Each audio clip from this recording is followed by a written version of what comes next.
Existem 7 mistérios no Apocalipse, e entender o livro inteiro depende deles. Não são detalhes escondidos, não são símbolos aleatórios. Eles são o esqueleto do Apocalipse, a estrutura que organiza cada visão, cada selo, cada julgamento e cada acontecimento final. Esses 7 mistérios explicam por que o Apocalipse começa com um livro que ninguém pode abrir. Por que as 7 igrejas são apresentadas antes de qualquer catástrofe? Por que os cavaleiros só agem sob permissão? Por que as 2 testemunhas formam uma representação profética? Porque a mulher e o dragão expõem a guerra por trás da história. Porque a marca não é apenas um número. E porque o milênio é uma etapa indispensável antes do desfecho final. Quando você entende esses 7 mistérios, tudo se encaixa. O livro deixa de parecer confuso, fragmentado ou estranho, e se torna uma revelação clara, profunda, incrivelmente organizada. Hoje, vamos abrir esses 7 mistérios, um por um, e você vai perceber que o Apocalipse é muito mais lógico, espiritual e revelador do que parece. Primeiro mistério: o livro selado que ninguém podia abrir. Quando o Apocalipse começa a ser revelado a João, o texto não avança imediatamente para pragas, bestas ou catástrofes. O primeiro grande momento da visão é completamente diferente do que muitos imaginam. É uma cena que não envolve destruição, mas um tipo de tensão cósmica silenciosa. João descreve o trono no céu, cercado por seres que não são fáceis de conceber ou comparar a qualquer coisa terrena.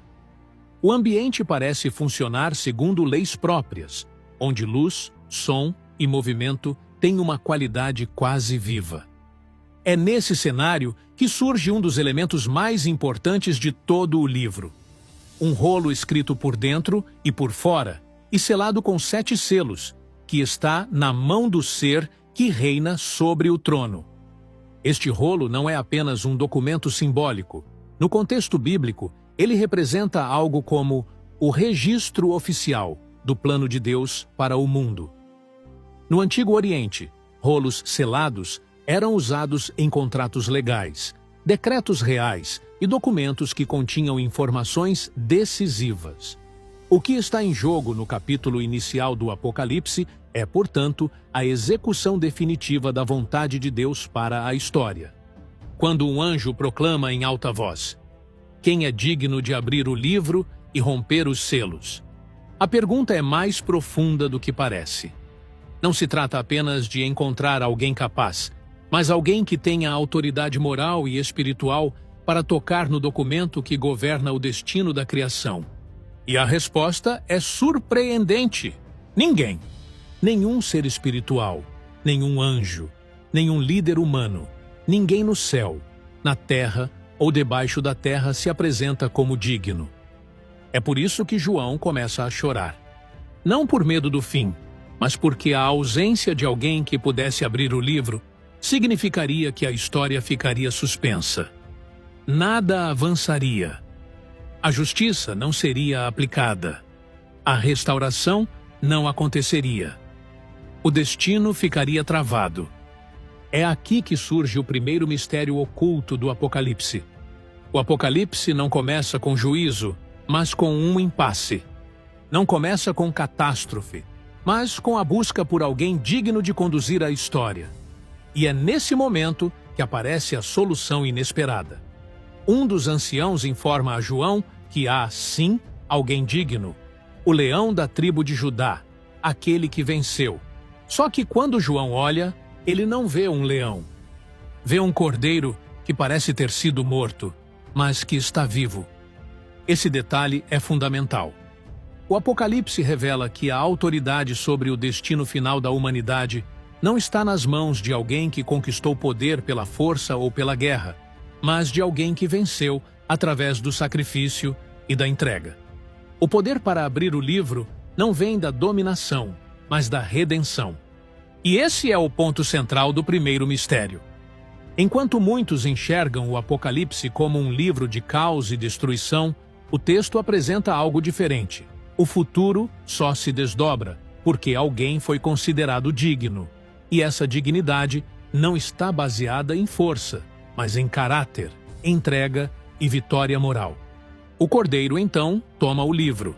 E a partir desse momento, o restante do Apocalipse começa a se desenrolar. Selos, trombetas, julgamentos e eventos finais só se sucedem porque essa autoridade foi concedida ao Cordeiro. O que esse mistério revela é simples e profundo ao mesmo tempo. O Apocalipse é menos sobre o colapso do mundo e mais sobre quem conduz o destino do mundo. Ele mostra que a história não é uma sequência aleatória de eventos. Existe um documento, um plano, um controle. E existe alguém que governa o desenrolar desse plano, não pela força bruta, mas pelo valor daquilo que fez. Esse é o primeiro grande mistério oculto do Apocalipse. O centro da visão não é o caos futuro, mas a autoridade legítima de quem conduz o futuro. Segundo mistério, as 7 igrejas como mapa espiritual do fim. Ao avançarmos pelo início do Apocalipse, João não é levado imediatamente para cenas de destruição global. Antes de qualquer evento cósmico, ele recebe mensagens específicas destinadas a 7 comunidades reais da Ásia Menor. Para muitos leitores, essas mensagens são apenas orientações pastorais locais ou advertências pontuais para igrejas do primeiro século. Mas, dentro da estrutura literária do Apocalipse, elas cumprem um papel muito mais profundo. Funcionam como um mapa espiritual que prepara o leitor para todo o restante do livro. Esse é o segundo mistério oculto. As mensagens às 7 igrejas não são apenas cartas. Elas são a introdução interpretativa do Apocalipse. O conteúdo que virá depois, selos, trombetas, julgamentos e visões, só faz sentido completo quando visto à luz dessas 7 descrições espirituais. Cada uma das igrejas representa uma condição específica encontrada entre os cristãos do primeiro século: perseverança, distração, acomodação, fidelidade, fragilidade, resistência e crise espiritual. Mas, ao mesmo tempo, essas condições são apresentadas de forma tão abrangente que ultrapassam o momento histórico. O texto não descreve apenas aquelas igrejas, mas tipos recorrentes de comunidades espirituais e, em certa medida, estados internos de qualquer pessoa que tenta seguir a fé ao longo dos séculos. Esse é o ponto que transforma as cartas em algo maior do que mensagens locais. O Apocalipse começa identificando como os seres humanos, mesmo dentro da fé, reagem a um mundo em transição. Antes de apresentar a batalha final entre o bem e o mal, o autor mostra que existe uma batalha interior, a oscilação constante entre fidelidade e apatia, coragem e medo, compromisso e neutralidade. E é aqui que surge o segundo mistério. As 7 igrejas funcionam como diagnóstico espiritual da humanidade, antes do desenrolar dos eventos finais. Elas apresentam 7 posturas possíveis e mostram como cada uma delas influencia a maneira como alguém enfrentará as tensões e as revelações apresentadas nos capítulos seguintes. Outro detalhe importante é a estrutura repetitiva das cartas. Todas começam com uma apresentação de Cristo, seguida de uma avaliação, depois uma exortação e, por fim, uma promessa. Essa estrutura cria um padrão literário que prepara o leitor. O Apocalipse será um livro que alterna entre revelação, avaliação e promessa do começo ao fim. As descrições de Cristo em cada carta também servem como uma espécie de guia interpretativo. Em uma igreja, ele é apresentado como aquele que tem as 7 estrelas. Em outra, como aquele que tem a espada afiada. Em outra, como aquele que tem olhos como chama de fogo. Essas imagens não são aleatórias. Elas aparecem novamente ao longo do livro, servindo como marcadores visuais que ajudam o leitor a reconhecer quem está no controle, mesmo quando as visões se tornam intensas ou simbólicas demais. Por isso, compreender essas cartas é essencial. Elas estabelecem a lógica espiritual do restante do texto. O Apocalipse não mostra apenas o que acontece no mundo exterior, ele mostra como as pessoas reagem internamente aos desafios do tempo.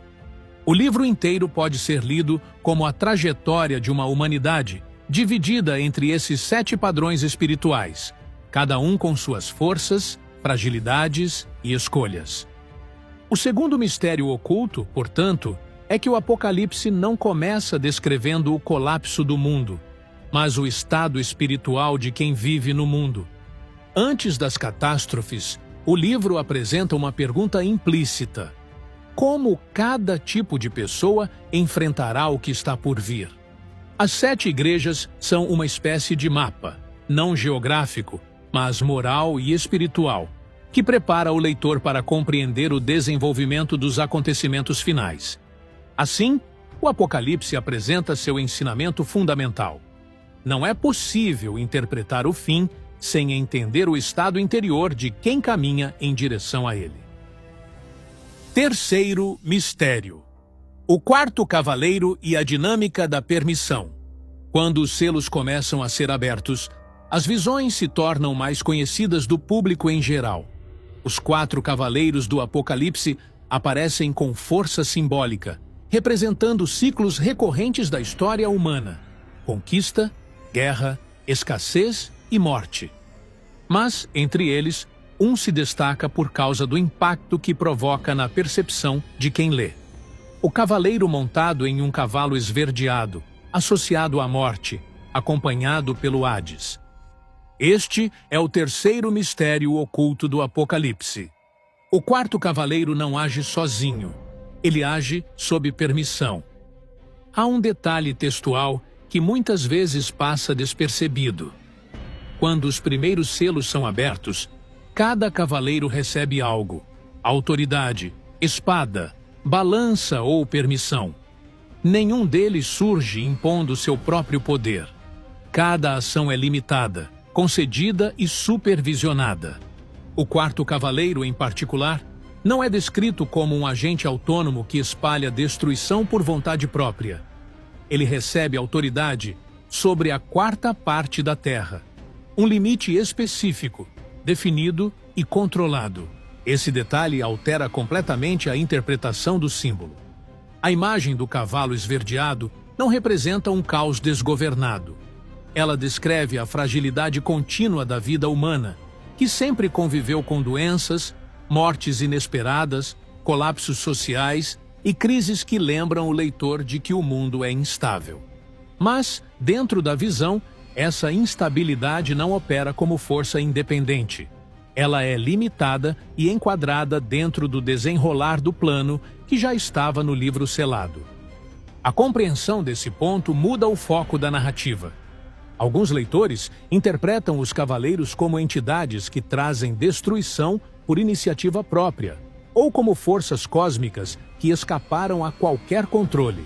Mas o texto não apresenta assim. Ele deixa claro que cada cavaleiro age depois que um selo é aberto. Ou seja, o movimento deles depende de algo que acontece no trono, não na terra. O mistério aqui é simples e profundo. Os cavaleiros não são protagonistas, eles são consequências. O quarto cavaleiro, associado à morte, não inaugura algo totalmente novo no mundo, mas intensifica aquilo que já existe: vulnerabilidade, mortalidade, doenças, violência e colapsos. O Apocalipse não está apresentando um novo tipo de ameaça, mas está revelando a dinâmica espiritual por trás das crises históricas que sempre marcaram a humanidade. É essencial observar também o modo como o Hades acompanha o cavaleiro.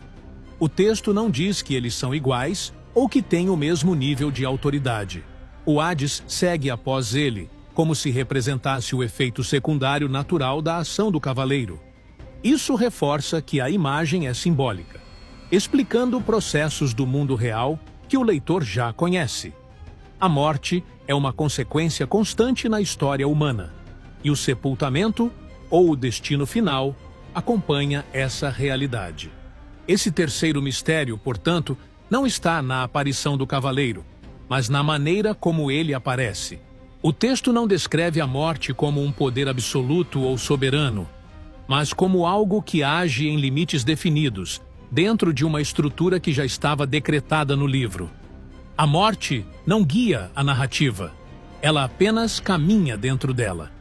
Isso leva a uma conclusão interpretativa importante.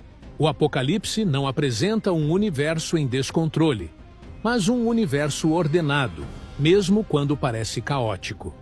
O quarto cavaleiro mostra que o sofrimento humano, embora real, não atua como força independente. Ele aparece no texto como parte de um processo que revela a fragilidade do mundo, não como um ente com autoridade própria. O mistério oculto está justamente nessa tensão entre a aparência de caos e o controle invisível que a narrativa descreve. O Cavaleiro da Morte simboliza aquilo que a humanidade teme e enfrenta, mas o texto literário reforça que nada disso ocorre por ruptura da ordem, e sim dentro de limites determinados, limites que fazem parte do desenrolar de um plano maior. Assim, o terceiro mistério não é sobre o cavalo esverdeado ou sobre a figura da morte em si, mas sobre a estrutura de autoridade que o texto descreve. O Apocalipse revela não apenas o que acontece na Terra, mas quem permite, quem limita e quem conduz cada etapa do processo. Quarto mistério: as duas testemunhas e a lógica da representação. Entre as visões mais simbólicas do Apocalipse, poucas geraram tantas interpretações quanto a figura das duas testemunhas. Elas aparecem de maneira repentina no meio da narrativa, atuam com autoridade extraordinária e, depois de um período de impacto sobre a Terra, são mortas, expostas e, finalmente, retomam vida diante de todos. O mistério não está apenas em quem elas são, mas em como e por que o texto decide apresentá-las dessa forma.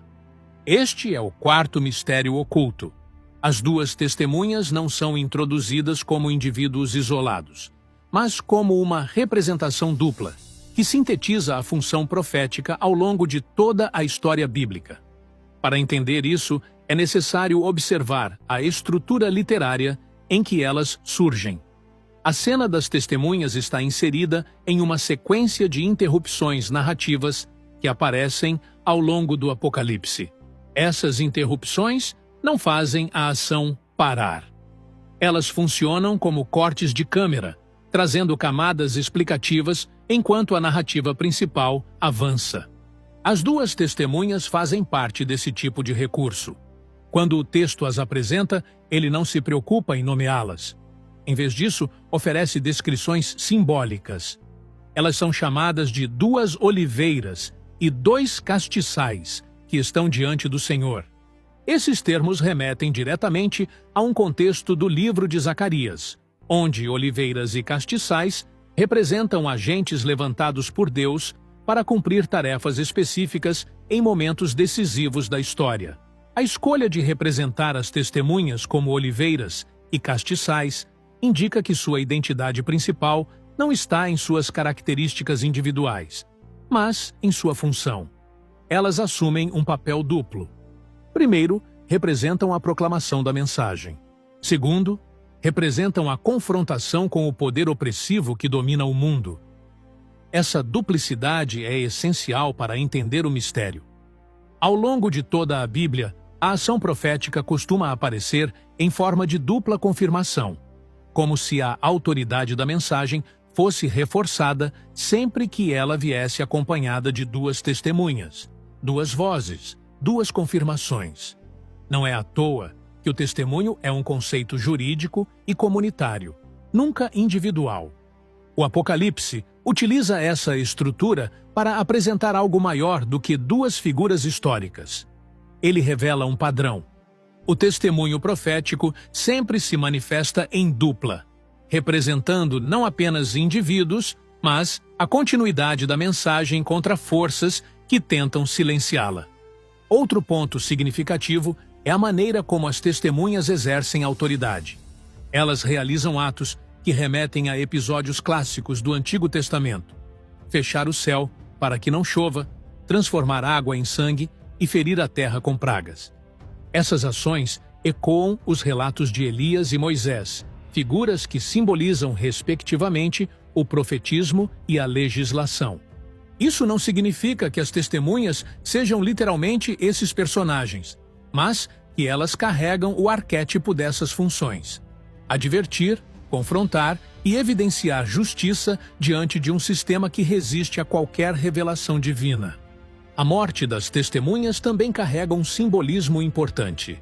A exposição pública de seus corpos e a celebração de seus opositores representam o colapso temporário da voz profética no mundo, algo que sempre ocorreu em períodos de crise, perseguição e fechamento espiritual. A ressurreição e a ascensão das testemunhas, no entanto, não simbolizam apenas vitória, mas o retorno da autoridade que parecia perdida. É como se o texto dissesse que a mensagem pode ser silenciada por um tempo, mas não pode ser apagada definitivamente. Esse ciclo de atuação, morte, silenciamento e restauração reflete a lógica do livro. Os poderes do mundo podem parecer dominantes em determinados momentos, mas sua autoridade é limitada e temporária. A presença das duas testemunhas funciona como lembrete disso. O quarto mistério, portanto, não se concentra em descobrir quem são as duas testemunhas em termos de identidade biográfica, mas em observar como elas desempenham a função profética dentro da estrutura do Apocalipse. Elas representam uma continuidade histórica e espiritual, um duplo testemunho que atravessa gerações e que ressurge sempre que a mensagem precisa ser reafirmada. Assim, o mistério não está na curiosidade sobre quem seriam, mas na percepção de que elas sintetizam o modo como a mensagem divina se manifesta, em dupla, com autoridade, enfrentando resistência e reaparecendo, mesmo depois de períodos de aparente derrota. Quinto mistério: o dragão e a mulher. A luta que não começa na Terra. O capítulo em que surge a imagem do dragão perseguindo a mulher é, talvez, um dos momentos mais simbólicos do Apocalipse. A cena rompe completamente com a sequência anterior e introduz uma visão que parece operar em outra camada de realidade. O leitor deixa de observar eventos terrenos ou consequências históricas e passa a assistir a uma espécie de drama cósmico que antecede, sustenta e explica o conflito visível do mundo. Este é o quinto mistério oculto. O conflito entre o dragão e a mulher não começa na Terra. É um conflito que o Apocalipse descreve como prévio à própria história humana. O texto apresenta uma mulher vestida de sol, com a lua debaixo dos pés e uma coroa de 12 estrelas. Essa representação visual é construída a partir de símbolos que aparecem ao longo de toda a Bíblia: luz, astros, 12 elementos e maternidade. Ao mesmo tempo, surge um dragão de cor vermelha, com múltiplas cabeças e chifres, uma imagem que remete ao acúmulo de poder, força e oposição. A cena, porém, não é apenas visual. Ela carrega uma estrutura teológica e literária profunda. O primeiro ponto importante é a posição da mulher. Ela não é apresentada como uma figura fragilizada, mas como alguém inserida em uma estrutura de autoridade cósmica. Seus símbolos são de ordem, continuidade e propósito. Sol, lua e estrelas representam movimentos regulares, ciclos e estabilidade. O dragão, por outro lado, representa ruptura, instabilidade e ataque. A perseguição descrita não é resultado de um evento político, social ou histórico específico. O texto não aponta para um reino humano ou uma figura terrestre. A cena está situada em um plano cosmológico, onde a mulher representa a linhagem escolhida e o dragão, a força que sempre buscou interromper essa linhagem. É como se o Apocalipse revelasse que aquilo que se manifesta na história humana é apenas a superfície de um conflito muito mais antigo. Esse é o mistério central. O Apocalipse apresenta a narrativa do dragão e da mulher como pano de fundo de toda a história bíblica. O texto está dizendo que o conflito espiritual não começa em eventos do fim, mas percorre todo o desenvolvimento da humanidade. Outro ponto significativo é a maneira como o dragão tenta impedir o nascimento da criança que a mulher está prestes a dar à luz. Essa criança é descrita como alguém destinado a governar com autoridade. Mais uma vez, o texto não nomeia diretamente, mas utiliza linguagem que remete a salmos, profecias e figuras messiânicas. O dragão atua como agente de interrupção, a mulher como portadora de continuidade. Quando a criança é arrebatada para um lugar seguro e a mulher foge para o deserto, o leitor observa uma estrutura literária já conhecida no Apocalipse, a alternância entre ameaça e preservação. Não há aqui uma vitória definitiva, nem uma derrota final. Existe um deslocamento do conflito. A cena, portanto, não descreve uma batalha final, mas oferece uma explicação panorâmica. O conflito espiritual que aparece nos eventos do Apocalipse é a continuação de um antagonismo que atravessa gerações, representado pela tensão entre preservação e oposição. O deserto, onde a mulher é protegida, não representa abandono, mas preparação. Ele já desempenhou esse papel em outras narrativas bíblicas, lugar de refúgio, transição e reorganização. O dragão, frustrado em interromper o propósito, redireciona sua fúria, algo que o texto retoma posteriormente, mostrando que a ameaça se desloca, mas não desaparece. Esse quinto mistério revela que, para o Apocalipse, a história humana não pode ser interpretada isoladamente. Os conflitos visíveis, guerras, crises, instabilidades, são apresentados como camadas secundárias de uma tensão anterior, que o texto remonta a uma realidade espiritual anterior ao tempo. A figura da mulher não é apenas um personagem. Ela representa a continuidade da promessa, enquanto o dragão representa a tentativa constante de interromper essa continuidade. A cena é menos sobre personagens individuais e mais sobre estruturas simbólicas que explicam o pano de fundo do restante do Apocalipse. O mistério oculto aqui é a mudança de perspectiva. O leitor deixa de observar eventos do mundo e passa a entender que há uma narrativa mais ampla que molda tudo o que virá depois.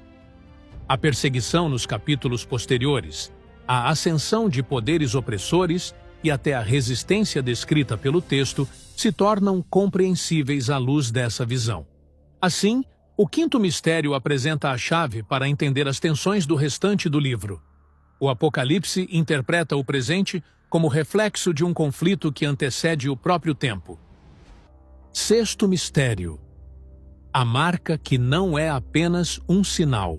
Entre todos os elementos simbólicos do Apocalipse, poucos foram tão discutidos quanto a chamada marca, associada à figura da besta.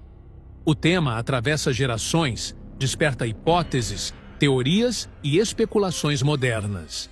Mas, ao observar o texto literário com atenção, o mistério não está na forma da marca, no número ou no gesto físico.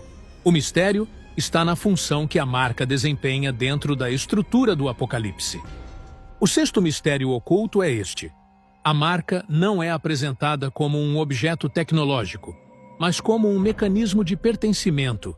Ao longo do livro, o Apocalipse trabalha constantemente com contrastes entre dois grupos: aqueles que pertencem ao Cordeiro e aqueles que pertencem à besta. Essa distinção não é construída a partir de critérios materiais, mas a partir de critérios simbólicos de identidade. Assim como existe a marca da besta, existe também um selo aplicado aos servos do Cordeiro nos capítulos anteriores. Esses dois selos funcionam como contrapontos literários. O texto apresenta a marca não como algo criado de forma isolada, mas como resposta e imitação do selo divino. O conceito é centrado na ideia de identificação, algo que distingue, separa e revela o alinhamento de cada grupo. A marca, portanto, não opera como dispositivo de controle externo, mas como sinal visível de um posicionamento interior já escolhido. Outro ponto importante é que a marca é descrita em duas regiões específicas: na testa e na mão. Essa escolha literária não é aleatória. Na tradição bíblica, testa e mão representam pensamento e ação, mente e prática. A ideia é clara. Não se trata apenas de um símbolo externo, mas de uma adesão completa, intelectual e prática, aos valores de um sistema que se opõe ao propósito divino. Isso posiciona a marca dentro do contexto simbólico de todo o Apocalipse. Assim como os selos divinos representam proteção e pertencimento, a marca representa o oposto: alinhamento a uma estrutura de poder que domina, controla e influencia comportamentos sociais e econômicos. A relação com o comércio, por exemplo, não aparece como instrumento de vigilância tecnológica, mas como mecanismo de exclusão social. O texto descreve que aqueles sem a marca enfrentam restrições econômicas, o que sugere que a marca não é apenas um sinal, mas uma forma de participação em um sistema que condiciona sobrevivência e privilégio a uma determinada forma de lealdade.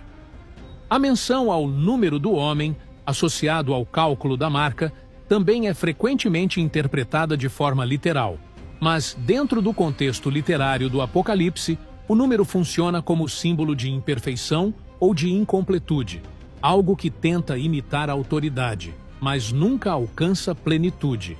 A marca, portanto, não é primariamente sobre numerologia, mas sobre uma tentativa de ocupar o espaço da autoridade legítima. Esse é o centro do sexto mistério. O texto está descrevendo um sistema de pertencimento baseado em lealdade, não um objeto físico isolado. A marca identifica quem adere a um modelo de poder que exige conformidade em troca de estabilidade social e econômica. Esse mecanismo aparece ao longo de toda a narrativa apocalíptica. A marca não existe sozinha. Ela faz parte de uma estrutura composta por propaganda, autoridade política, influência cultural e controle econômico. O Apocalipse não apresenta a marca como o início do sistema, mas como o símbolo final de um processo de alinhamento progressivo. Ao entender isso, a marca deixa de ser um detalhe isolado e se torna um elemento dentro de uma lógica maior: a disputa por lealdade. O texto inteiro do Apocalipse se organiza em torno desse contraste: quem pertence ao Cordeiro e quem pertence à besta. E a marca é o símbolo literário máximo dessa pertença. Assim, o mistério oculto não está na forma da marca, mas no que ela representa na estrutura narrativa. Uma escolha de identidade, reforçada por um sistema que recompensa a conformidade e penaliza a divergência. Esse sexto mistério redefine o que se entende sobre a marca no Apocalipse, não como um código isolado, mas como expressão de lealdade e participação em um sistema que se opõe aos valores centrais do livro. Sétimo mistério: o milênio e a última porta fechada. O Apocalipse avança para seu desfecho, com uma série de cenas que alternam entre encerramento e reinício. Entre elas, o chamado milênio ocupa uma posição central, não apenas por causa da duração simbólica, mas porque funciona como um intervalo narrativo que reorganiza a lógica do livro.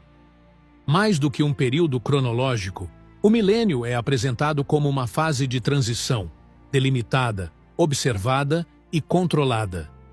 Este é o sétimo mistério oculto. O milênio não é o fim da história. É a preparação para a última decisão sobre o destino do mal.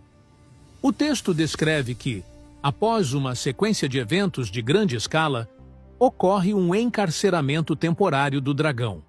Esse aprisionamento não é acidental, tampouco definitivo. É um período específico, com começo e fim determinados, cuja função é criar uma pausa na atividade enganadora do mal. Essa pausa oferece um contraste claro. O que acontece quando a influência do mal é retirada do cenário? O Apocalipse usa o milênio para responder a essa pergunta. Durante esse período, a narrativa se concentra na ideia de restauração e ordem. Tronos são estabelecidos, autoridade é delegada e uma forma de governo justo se manifesta. No texto, Essa fase funciona como uma espécie de contraponto aos sistemas anteriores dominados por opressão e corrupção. Mas o ponto crucial, e muitas vezes ignorado, é que o milênio não elimina o mal. Ele apenas restringe seu alcance. Essa restrição temporária prepara a cena para algo maior: a avaliação definitiva sobre a natureza do mal e sua persistência. Aqui está o núcleo do mistério. O milênio é apresentado como demonstração literária de que, mesmo após um período de ordem e justiça, decisões morais ainda precisam ser tomadas. Por isso, ao final desse período, o texto descreve a soltura do dragão, não porque sua força seja necessária, ou porque o caos precise retornar, mas porque essa soltura é a última etapa do processo de avaliação. Essa libertação temporária tem dois efeitos literários importantes. Primeiro, ela cria uma separação final entre o que é apenas estabilidade externa e o que é convicção interna. Segundo, ela expõe a verdadeira natureza do mal, que volta a agir de maneira imediata assim que a restrição é removida. O Apocalipse mostra, portanto, que o mal não é apenas resultado de circunstâncias. Seu comportamento permanece consistente mesmo após períodos de ordem. Essa etapa conduz ao julgamento final, mas não como um momento repentino ou arbitrário. O julgamento surge como conclusão lógica da sequência narrativa. O texto demonstrou o impacto do mal ao longo da história humana, mostrou seu caráter opositor no plano espiritual, limitou sua ação durante o milênio, revelou sua intenção após a libertação. A sentença que vem depois não é apresentada como intervenção inesperada, mas como etapa natural de uma avaliação completa. O milênio, assim, não é o clímax do Apocalipse, mas a última preparação. Ele funciona como porta intermediária entre os eventos históricos e o estado definitivo. O dragão é solto, age e é finalmente derrotado de forma irreversível.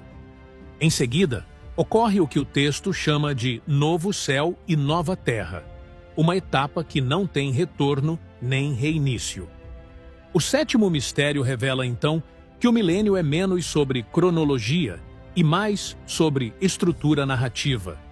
Ele demonstra que o mal não é eliminado simplesmente pela imposição de ordem externa. Evidencia que, mesmo em circunstâncias controladas, permanece uma tensão que precisa ser resolvida definitivamente. Mostra que o Apocalipse constrói sua argumentação em camadas: exposição, confronto, limitação, teste final e encerramento. Assim, o milênio é a última porta antes do desfecho final, um espaço que permite ao texto mostrar, pela última vez, a diferença entre ordem temporária e transformação definitiva. Somente depois dessa etapa é que o Apocalipse apresenta sua cena final, onde o mal não é mais restringido nem tolerado, mas extinto, e a narrativa passa da história para o estado permanente. O sétimo mistério, portanto, é a compreensão da função do milênio como elemento de transição, teste e preparação literária para o fechamento completo do conflito iniciado muito antes dos eventos finais. Ao reunir esses 7 mistérios, o Apocalipse deixa de ser apenas um livro sobre o fim, e se revela como a construção de um propósito. Cada visão, cada símbolo e cada conflito apontam para a mesma direção: o caminho que conduz ao reino de Cristo. Não é apenas a história terminando, é a história chegando onde sempre esteve destinada a chegar. O Apocalipse não descreve caos, ele descreve conclusão. Não mostra um mundo desmoronando, mas um mundo sendo preparado para o governo final daquele que venceu.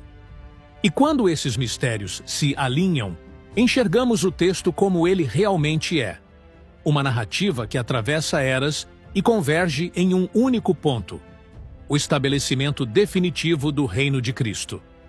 Se esse vídeo fez você enxergar o Apocalipse com mais clareza e profundidade, não pare por aqui. Este canal é um espaço para quem quer entender a Bíblia de forma séria, visual e completa. sem superficialidade e sem atalhos. Então inscreva-se e ative as notificações para acompanhar os próximos capítulos desta série de estudos bíblicos. Aqui, cada história, cada profecia e cada mistério ganham vida diante dos seus olhos. E eu te espero no próximo vídeo para continuar explorando tudo aquilo que a Bíblia ainda tem a revelar.